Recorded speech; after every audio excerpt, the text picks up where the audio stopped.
नमस्कार। इस विशेष समाचार बुलेटिन में आप सभी का बहुत बहुत स्वागत है। मैं हूं असीम मिश्रा और मेरे साथ हैं मेरी सहयोगी बीना। शुरुआत हेडलाइंस के साथ। प्रधानमंत्री नरेंद्र मोदी आज से तेलंगाना, तमिलनाडु और कर्नाटक के 2 दिवसीय दौरे पर। पीएम सिकंदराबाद रेलवे स्टेशन से सिकंदराबाद तिरुपति वंदे भारत एक्सप्रेस को हरी झंडी दिखाकर करेंगे रवाना। वहीं एम्स, बीबी नगर समेत तेलंगाना में 11,000 करोड़ रुपए से अधिक लागत की कई विकास परियोजनाओं का करेंगे शुभारंभ और शिलान्यास।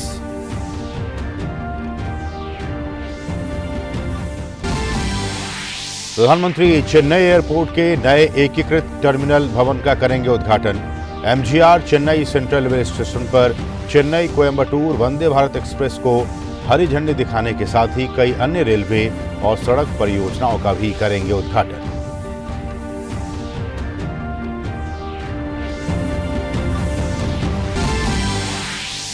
राष्ट्रपति द्रौपदी मुर्मू के असम दौरे का आज अंतिम दिन। राष्ट्रपति आज तेजपुर वायुसेना स्टेशन में सुखोई 30 MKI लड़ाकू विमान पर भरेंगी उड़ान।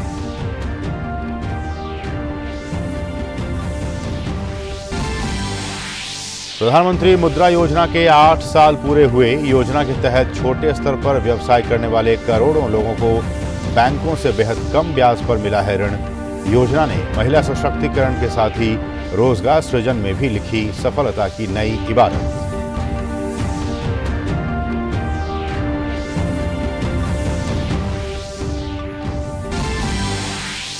इजराइल के तेल अवीव में हुआ आतंकी हमला, एक पर्यटक की मौत, कई घायल।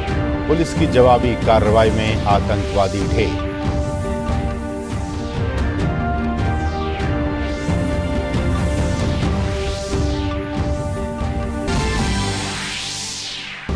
ऑरेंज मास्टर्स में भारत के प्रियांशु राजावत का शानदार प्रदर्शन जारी।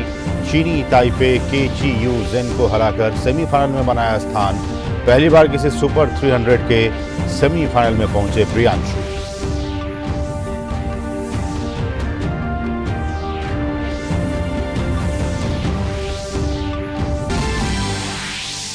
और लखनऊ सुपर जायंट्स ने अपने घरेलू मैदान पर दर्ज की दूसरी जीत। सनराइजर्स हैदराबाद को 5 विकेट से हराया। जीत के साथ अंक तालिका में शीर्ष पर पहुंची लखनऊ की टीम।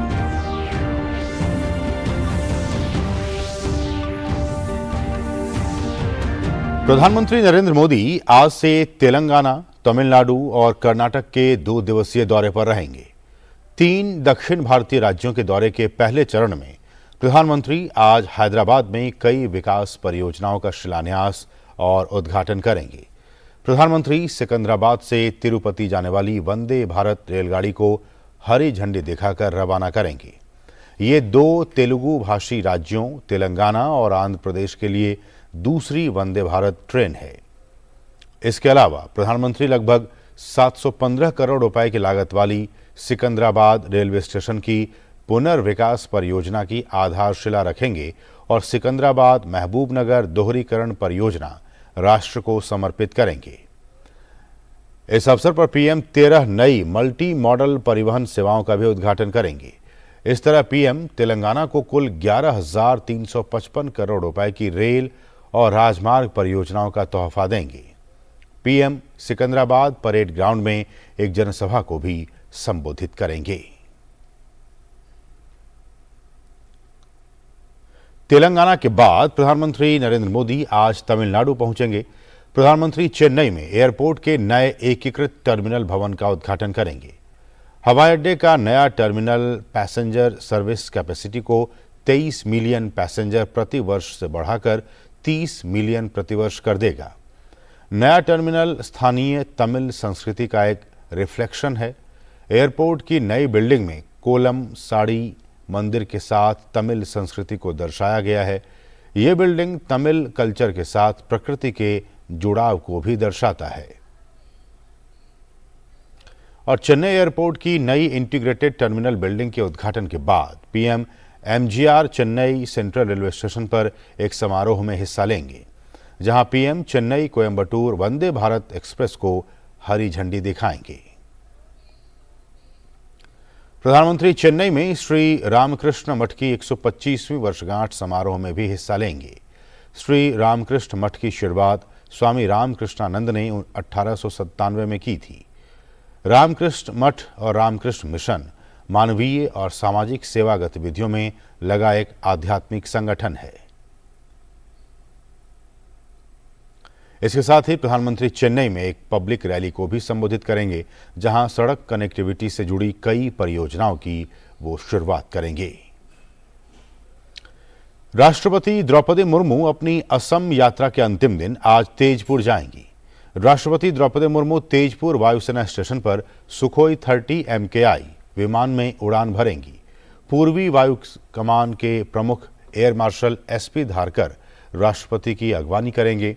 इस मौके पर राज्यपाल गुलाब चंद कटारिया और मुख्यमंत्री हेमंत बिस्वा शर्मा भी मौजूद रहेंगे। इससे पहले राष्ट्रपति ने कल काजीरंगा राष्ट्रीय उद्यान में गज उत्सव का उद्घाटन किया और अन्य कार्यक्रमों के अलावा गुवाहाटी में गुवाहाटी हाईकोर्ट के प्लैटिनम जयंती समारोह में हिस्सा लिया। भाजपा संसदीय बोर्ड की आज नई दिल्ली में बैठक होगी, जिसमें कर्नाटक विधानसभा चुनाव के लिए उम्मीदवारों की सूची को अंतिम रूप दिया जाएगा। मुख्यमंत्री बसवराज बोम्मई ने कहा है कि विधानसभा और जिला स्तर पर रायशुमारी का काम पूरा हो चुका है और राज्य स्तर पर भी चर्चा हुई है। प्रत्येक निर्वाचन क्षेत्र के लिए 2 से 3 नामों को शॉर्टलिस्ट किया गया है। अंतिम फैसला संसदीय बोर्ड लेगा। कांग्रेस अब तक 2 लिस्ट में 166 सीटों के लिए अपने उम्मीदवारों की सूची जारी कर चुकी है। कर्नाटक में विधानसभा चुनाव 10 मई को होंगे, नतीजे 13 मई को आएंगे। भारत दौरे पर आए दक्षिण कोरिया के विदेश मंत्री पार्क जिन आज चेन्नई का दौरा करेंगे। इससे पहले कल पार्क जिन ने अपने समकक्ष विदेश मंत्री डॉक्टर S जयशंकर से मुलाकात की। दोनों नेताओं के बीच द्विपक्षीय संबंधों को और मजबूत करने पर चर्चा हुई। दक्षिण कोरिया के विदेश मंत्री ने भारत की वैश्विक भूमिका की सराहना की। साथ ही उन्होंने G20 की अध्यक्षता को लेकर भारत को अहम बताया।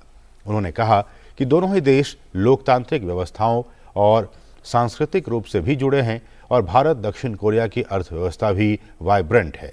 उन्होंने इंडो पैसिफिक क्षेत्र में भारत को महत्वपूर्ण साझेदार बताया। स्वास्थ्य मंत्री डॉक्टर मनसुख मांडविया ने राज्यों और केंद्र शासित प्रदेशों के स्वास्थ्य मंत्रियों के साथ समीक्षा बैठक की। देश में बढ़ते कोरोना संक्रमण के कारण ये बैठक बुलाई गई थी। इस अवसर पर मांडविया ने कहा कि कोविड से बचाव और प्रबंधन के लिए केंद्र और राज्यों को पिछली बार की तरह ही सामूहिक भावना से काम करने की जरूरत है।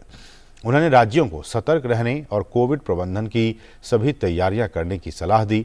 डॉक्टर मांडविया ने स्वास्थ्य मंत्रियों से आगामी सोमवार और मंगलवार को सभी अस्पतालों में मॉक ड्रिल करने और जिला प्रशासन और स्वास्थ्य अधिकारियों के साथ स्वास्थ्य सेवा तैयारियों की समीक्षा का अनुरोध किया। उन्होंने सभी राज्यों से इन्फ्लुएंजा जैसी बीमारियों की निगरानी कर प्रभावित केंद्रों की पहचान करने और कोविड तथा इन्फ्लुएंजा के नमूनों की जांच करने को कहा। केंद्रीय मंत्रिमंडल के रसोई गैस मूल्य निर्धारण के संशोधित दिशा निर्देशों को स्वीकृति देने के बाद मुंबई में CNG और PNG दोनों सस्ती हो गई हैं। गेल इंडिया की सब्सिडियरी महानगर गैस लिमिटेड ने CNG की कीमत में 8 रुपए प्रति किलो कटौती करने की घोषणा की है। साथ ही घरेलू पाइप रसोई गैस की कीमत में भी 5 रुपए प्रति यूनिट तक की कटौती करने की घोषणा की गई है। MGL ने यह कदम घरेलू स्तर पर उत्पादित प्राकृतिक गैस के मूल्य निर्धारण की नई व्यवस्था की गुरुवार की घोषणा को ध्यान में रखते हुए किया है। आज प्रधानमंत्री मुद्रा योजना के 8 साल पूरे हो गए हैं। 8 अप्रैल 2015 को शुरू हुई योजना लगातार छोटे व्यवसायों को सहारा देती आई है। इस योजना के तहत बेहद छोटे स्तर पर व्यवसाय करने वाले लोगों को सरकार की मदद से बैंकों से बेहद कम ब्याज पर ऋण मिलता है। इस योजना से इन छोटे व्यवसायों को बहुत लाभ मिला है। लद्दाख में इसी तरह छोटे छोटे निजी व्यवसाय करने वाले कई लोगों ने प्रधानमंत्री मुद्रा योजना के तहत ऋण लिया था, जिसके बाद इन लोगों ने अपने व्यवसाय का विस्तार किया और अपनी आय को बढ़ाया। साथ ही इन लोगों ने अपने व्यवसाय के जरिए कई लोगों को रोजगार भी दिया। इनमें से कई लोग आगे भी अपने व्यवसाय को बढ़ाने की योजना रखते हैं। उद्योग और आंतरिक व्यापार संवर्धन विभाग इस साल 31 मई तक नवीनतम राष्ट्रीय स्टार्टअप पुरस्कार 2023 के लिए आवेदन आमंत्रित कर रहा है। इसमें स्टार्टअप को 20 श्रेणियों में पुरस्कृत किया जाएगा। प्रत्येक श्रेणी के विजेता को 10 लाख रुपए से सम्मानित किया जाएगा। विजेताओं और अंतिम सूची में पहुंचने वालों को निवेशक और सरकारी संपर्क, मार्गदर्शन, अंतर्राष्ट्रीय बाजार में पहुंच और कॉरपोरेट और यूनिकॉर्न संपर्क जैसी सुविधाएं मिलेंगी। इजराइल के तेल अवीव में एक आतंकी हमले में एक व्यक्ति की मौत हो गई और 5 लोग घायल हो गए। पुलिस ने बताया कि शुक्रवार रात एक संदिग्ध ने कई लोगों को टक्कर मार दी।